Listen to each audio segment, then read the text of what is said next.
Demetria Kaladimos and Dan Miller with the news. Rudy Kalis sports. And Bill Hall's weather. Good evening, everyone. This is The Scene at 6.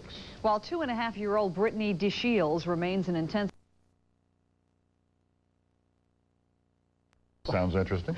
See you a little later. Thanks, Rudy.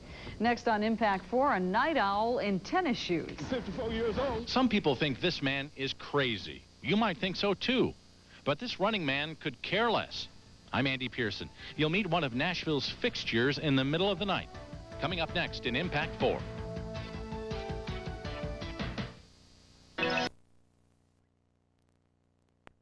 What is your favorite time of day for exercising? For some of you, it's probably the morning. For others, it's right after work. And for others, the best time is in the evening. But one Nashville man says the best time for him to exercise is in the middle of the night, after he's been asleep for a couple of hours.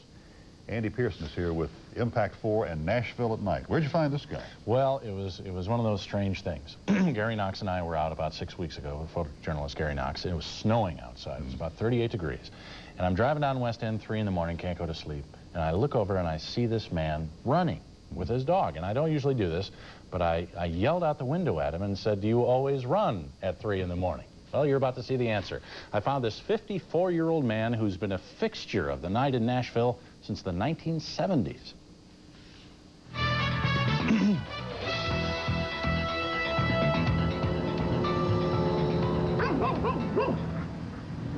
It's a time when the city neither stops nor goes, only flashes yellow.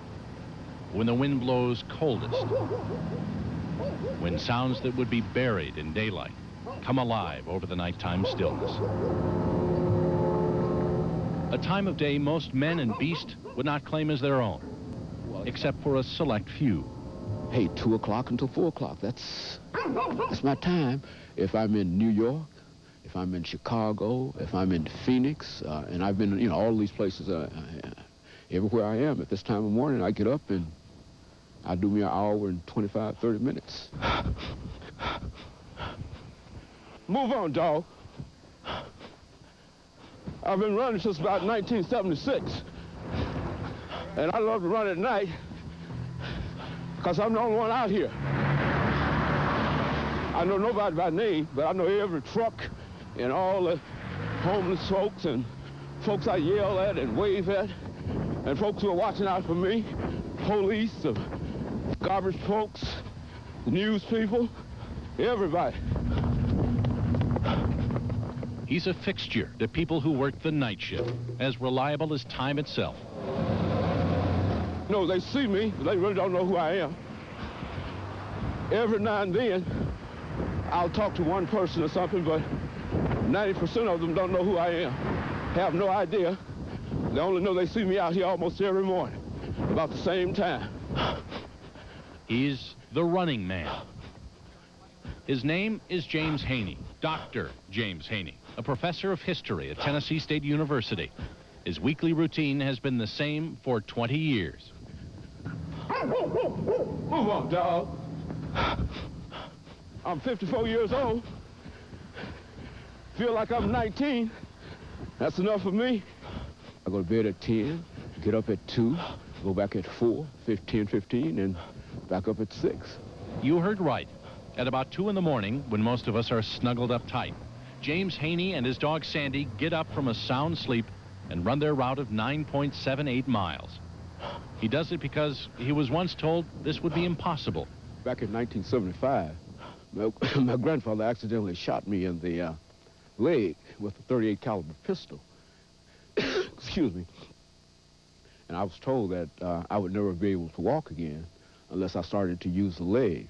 And of course, as soon as I got out of the hospital, I started running around the yard here. And after a week of that in the yard, went on to the local high school. And after about 6 years of that, I decided to go downtown. You won't see him wearing headphones or taking his pulse. His shoes don't pump up. James Haney just runs. Down West End, past Vanderbilt. Morning. How you doing? Up and down the deserted streets of downtown Nashville. To the banks of the Cumberland River. Down the first. It's 9 7/8 of a mile down to the foot, all the way greeting and waving to people he's seen for nearly a third of his life. Well, man, how you doing this morning? Good, you? All right. James Haney does this 5 days a week. Same time, same route, same distance. I can't see any disadvantages in this at all. And this is what I do, and I love it. I'm not doing this with people. And if they think I'm crazy, well, I can appreciate that. I just believe in the human personality, and I believe that we can do anything that we want to do once we make up our minds to do it. It takes an hour and a half out of my day, and I think it's worth it. Plus, it requires discipline, and I think I got that. And that makes me feel good about myself. Gives me greater self-esteem, and I can get out and meet the world better. As he makes that last block toward home, there's no one there. No welcoming committee at the finish line. No one to notice. Before he goes back to his wife and children in his warm bed, there's always a prayer of thanks that he's been able to put one foot in front of the other for another night. Oh, thank you, Lord. Okay. Thanks that he can still devote 2 hours out of each 24, even though it is in the middle of the night, to his body and his well-being. Thanks that there is life, and that life is good. Very few people that I grew up with are alive today, you see, and many of them have died of heart attacks and strokes and violence and whatnot, but Dr. Haney keeps pushing on. And I tell folks that I'm going to be around here a long, long time. I'm going to be around here at least 100 plus.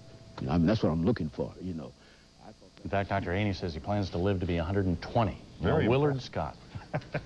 Now, does the doctor ever have problems out there? Anybody ever attack him or try to rob him or anything? Never. In 20 years. Really? Never had a problem. In all those cities, too. But he says the biggest threat is the cars, you know, coming out from the clubs late at night, so he doesn't run on Saturday. Yeah. Very impressive. I'm amazed he goes to bed, wakes up, and does this. Yeah, and he's refreshed. That's amazing. Goes back to bed. Demetria. Ahead on the scene at 6, they don't call him Mr. Fix-It for nothing.